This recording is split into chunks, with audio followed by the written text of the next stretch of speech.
Hello, and welcome to my UDL Redesign, Developing Academic Research Skills in Hispanic Studies. UDL is an approach to teaching that focuses on removing barriers that students might face in the classroom and also giving each student an opportunity to succeed in their own way. This can be achieved by offering students multiple means of engagement, multiple means of representation, and multiple means of action and expression.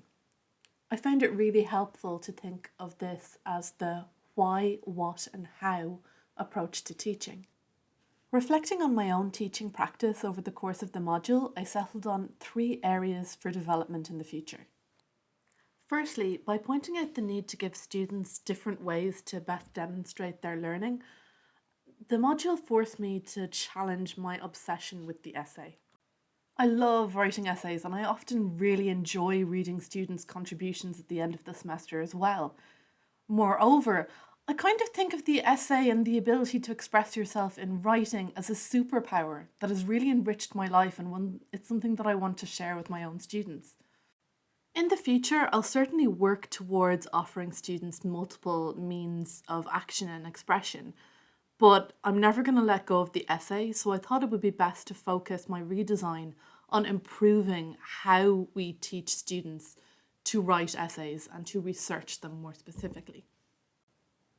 Thinking about how I could best use the UDL framework to remove barriers to student success in essay writing and academic research made me realise that a lot of the problems were rooted in my assumptions about students' basic skills. A key principle of UDL is never assessing students on something that they haven't been explicitly taught.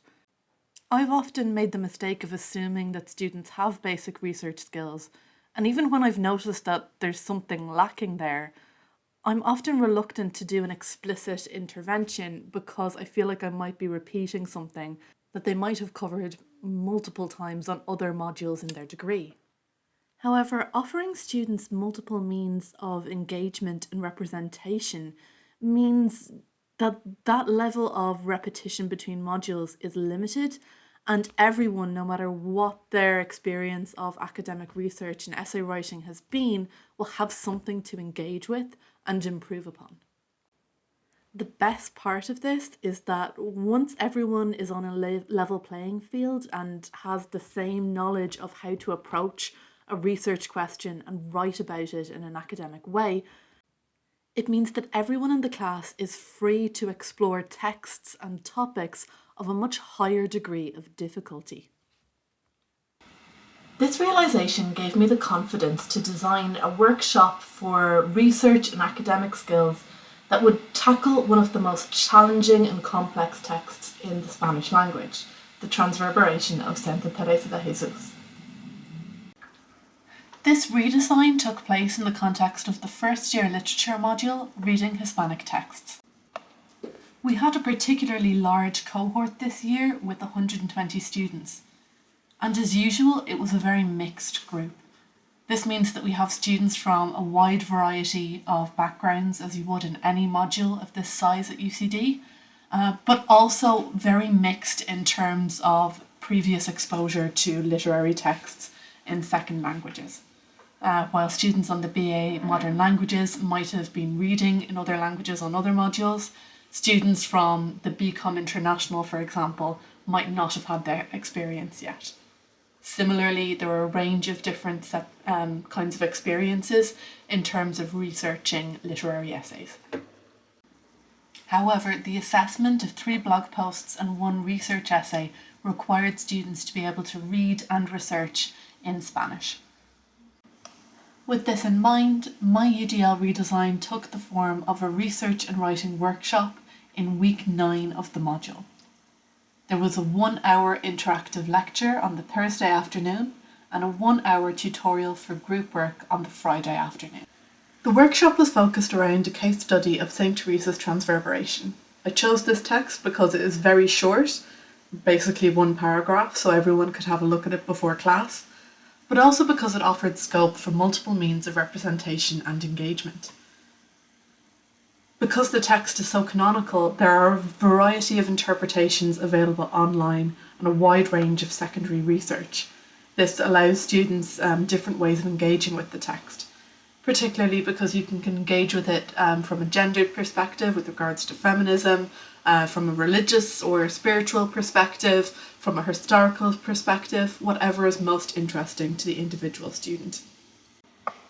As well as the academic texts written about the transverberation, there are also a range of artistic interpretations available. So before class, alongside the actual text we would be examining, I could offer students a short video featuring a number of representations of the transverberation on film, as well as from visual art and also musical pieces inspired by the transverberation. Students responded really well to this presentation of the primary text and came to the initial lecture having read the text and also with some individual responses and understandings of the text that we could start off with. Because the transverberation is such a provocative and complex text, nearly all interpretations are valid, and that means that everyone starts off on an equal footing. In the lecture, I shared my own experiences and approaches to reading, writing and researching in the field of Iberian mysticism, and particularly about St. Teresa's transverberation. This emphasised that everyone has their own path and has to figure out their own way and their own approach that takes time. I also shared stupid mistakes that I've made in the past, and students with more experience had the opportunity to share pitfalls and warn other students not to make the same mistakes. We also discussed the CRAP test, 5 key questions students can ask themselves to help them identify appropriate secondary sources to use when researching and writing essays. The following day in the tutorial, students had the opportunity to practice using the CRAP test in groups. They were given an online interactive worksheet with links to various potential academic sources that they might use to research an essay question on the nature of Teresa's mystical experience in the transverberation.